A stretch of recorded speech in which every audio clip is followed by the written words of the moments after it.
But I've been in the gym kind of all my life and just working out, taking protein powder, and I never could losing weight. My girlfriend Vanessa, she challenged me to lose weight. Okay, she got on the challenge, and I just said, hey, you know, I don't want to do this. I'm not going to do it at all. Similar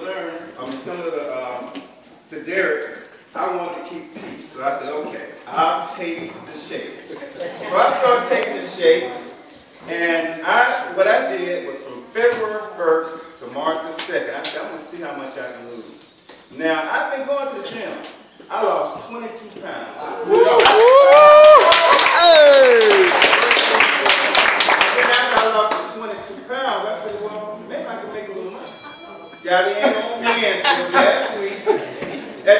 I wasn't in. I was here last Monday. I wasn't in. I was sitting right there, right where you're sitting, and I was just observing.